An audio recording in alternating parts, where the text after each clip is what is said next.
It's good to see so many people. Good afternoon. And it's good to be back.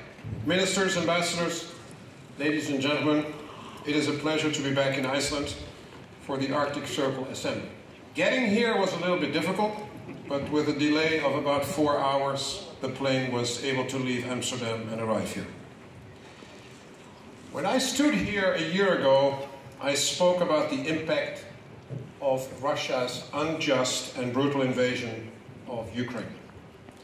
And I spoke about how the melting ice in the Arctic connects North America, Asia, and Europe, creating new sea routes that would facilitate the movement of large vessels and shorten navigation times. I spoke about the increased competition and militarization of the Arctic region, especially from Russia and China.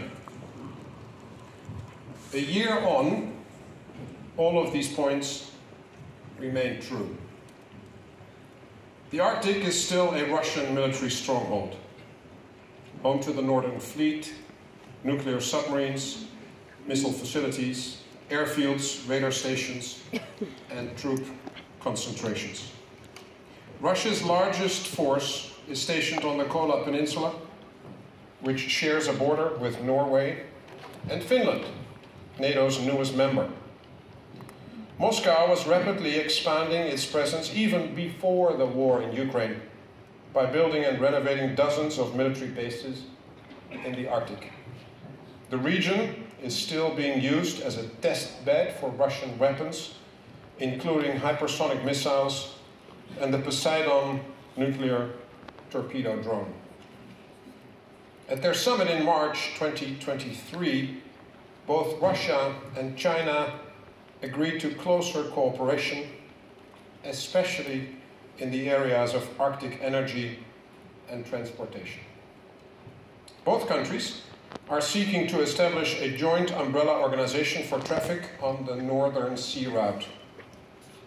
So far, this has translated into a surge of Russian crude oil shipments to Chinese ports through this route.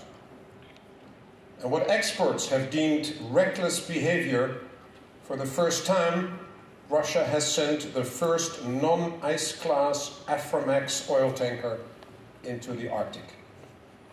Russia decided to forgo long-standing practices regarding ice protection in an effort to reroute ever larger amounts of crude oil to China in non-ice class oil tankers, putting profit above security and safety.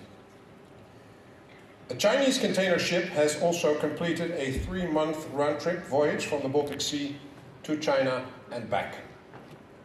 It is the first step in establishing regular, albeit small-scale container liner service utilizing Russia's Northern Sea Route.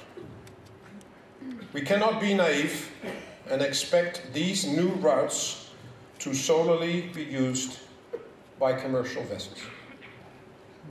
In late April, the Russian Coast Guard and the Chinese Coast Guard signed a cooperation agreement to team up to fight terrorism, illegal migration, drug and arms smuggling, as well as illegal fishing. Additionally, Chinese shipyards have been receiving contracts for the construction of Russian ice-capable Arctic tankers. Over the past decade, China has invested more than $19 billion in Arctic energy and mineral projects, primarily in Russia. China is also the biggest investor in the Power of Siberian Pipeline, a $55 billion project. It is the largest gas project in the post-Soviet Russian history. Therefore, on the 30th of June, when Russian Foreign Minister Sergei Lavrov called China the priority partner to Russia in the Arctic, he was right.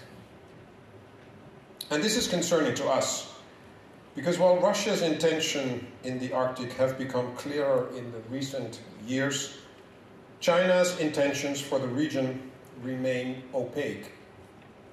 For many years, the Arctic has benefited from cross-border cooperation and peaceful dialogue between nations with an Arctic territorial presence, including Russia. This was done through the Arctic Council, the Bauer and Euro-Atlantic Cooperation, and the Council of the Baltic Sea States. All three provided a venue for constructive dialogue with Russia under the auspices of regional cooperation, building trust, reducing tension and tackling common problems. This dialogue and the new structures ushered in an era of quiet cooperation that has been accurately described as high north, low tension. But dialogue and cooperation between regional partners and Russia have been failing. First in the Arctic Council, where dialogue and activities were put on hold since Russia's invasion of Ukraine, and have only recently resumed thanks to some guidelines that were approved by all participating nations. Then, with Russia's recent announcement that it is withdrawing from the Barents Euro-Arctic Council, or the BIAC, blaming Western members of effectively paralyzing the Council's activities since March 2022. When dialogue fails, when faced with unpredictable regional actors and seeing more and more activity from adverse entities in the region with unclear intentions, NATO has had no choice but to prepare for the unexpected. If you remember, I started this speech by highlighting what hasn't changed in the region. Let me now highlight what has changed. NATO is more prepared, secure, and united than ever before. We have to prepare for the fact that conflict can present itself at any point.